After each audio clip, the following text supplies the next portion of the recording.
Hi everyone, this is lesson number 6 in how to play the blues. We're using the A major pentatonic scales only, and what we're practicing in this lesson is simply switching boxes when the chords change. I'm playing to that kind of backing track you just heard. I wanted to show it to you before I put it on and started doing it.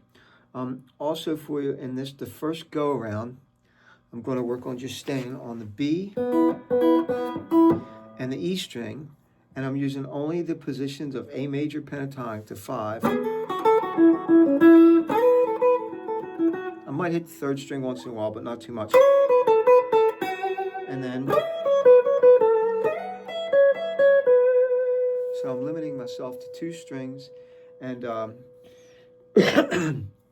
just those 5 positions. And what I'm going to do as I go through it is think of the notes that make up A7. Wherever I put my hand, if I go here, I'm going to be thinking, well, this is the 9th, this is the root, this is the 6th that I could bend to the 7th, and this is the 5th. Or I could do like this is the root, this is the 9th, here's the 3rd.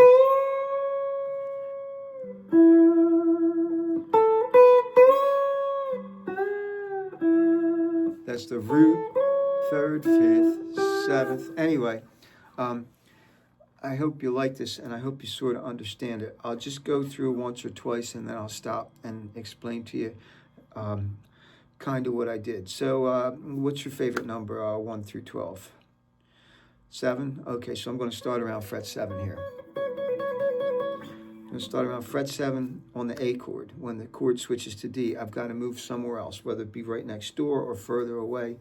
Depends on what I develop while I'm going along here. So here we go. Ooh.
So you could hear as I did it, I'm really thinking real hard about what are my chord tones and what aren't chord tones on each chord as I'm going along. It's really hard to do. It takes a lot of practice, and then to get the bends to be accurate in time while that's all happening is, well, it's always a little bit of luck, sometimes a lot of luck, but it's very difficult to do. But you could hear how by playing those notes, those bent notes, that it sort of matched the chord as it was on the chord. Now I'm going to do it for you another time, except this time my limit is actually strings 3, 2, and 1. So I have more notes. I have 6 notes now at each position. So it gives me a little bit more to fool around with and think about. Let me do that for you once.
So that time I didn't bend as many notes, and you could hear how it really didn't match up every chord so good. As a matter of fact, I made an actual bad choice when it went to the D7 because I picked this position, and actually I cheated too. I went to the 3rd and the 4th string, but the notes for my D7, I had an F, which was the 3rd, E is the 9th, C sharp is the major 7. I needed the root note, and I didn't get it, and then I had the 6. So I only had really one chord tone in there, and as I did it, you could hear how it didn't really match.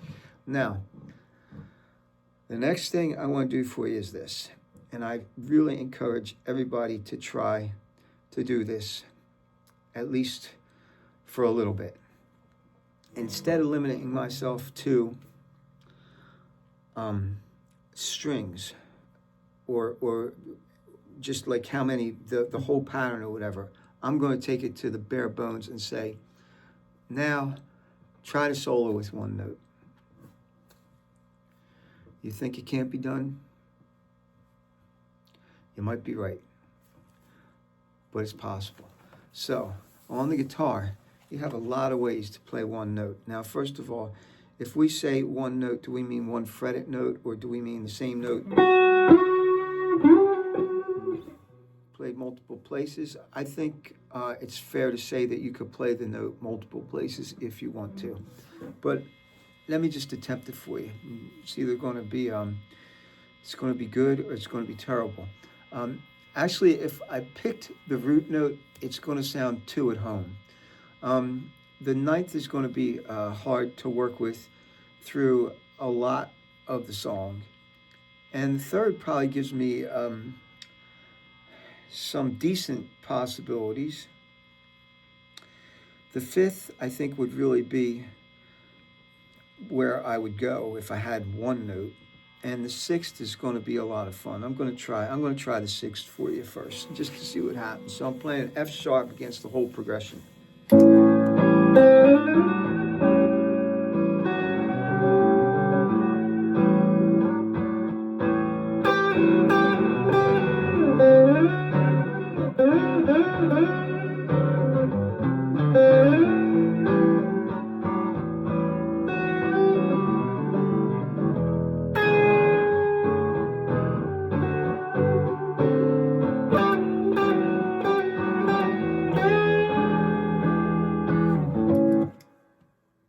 You didn't think it could be done, did you? Well, it could be done. Now, if I say that I can use other F sharp notes, let's see what I come up with here.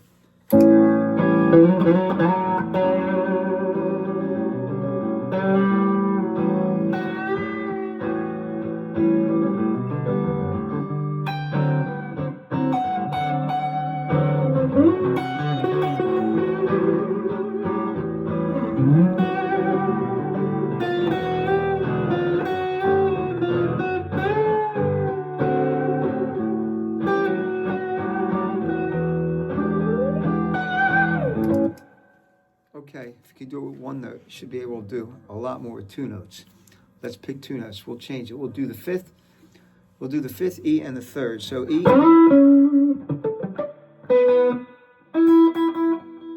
E and C sharp. Here you go.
Something you should work on, using just a couple notes to get you through the whole chord progression so that you're really listening to how they hit the chord, whether you want to change them, whether you want to leave them there.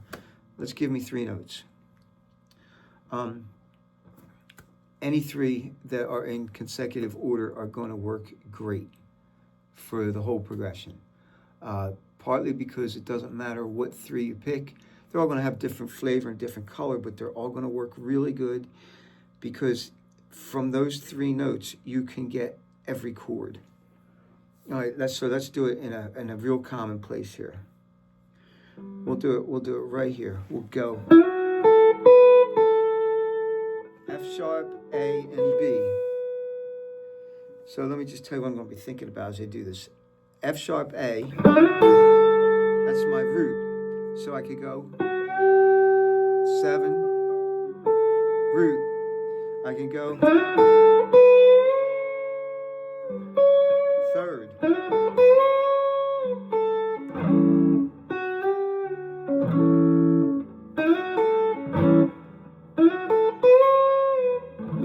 Okay, F sharp A, raise B to the C, gives me my D7, back to your A7, and now my E7, I have E, I have a B, A doesn't do a lot here, but I could get G sharp, and then back to D7, so I have F sharp, A, C, back to A chord, and finally E again.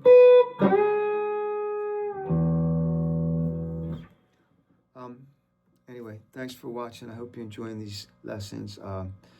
Just kind of, this is a simplistic idea when you just practice moving every box when the chords change. Doing all these things with constricting yourself to 1, 2, and 3 notes is very advanced technique to practice using your ear and soloing and thinking and your theory all at once. I'm going to do this one time for you through here, and then I'm going to just let it go and just play the boxes however I want. So again, thanks for watching. Thanks for your support.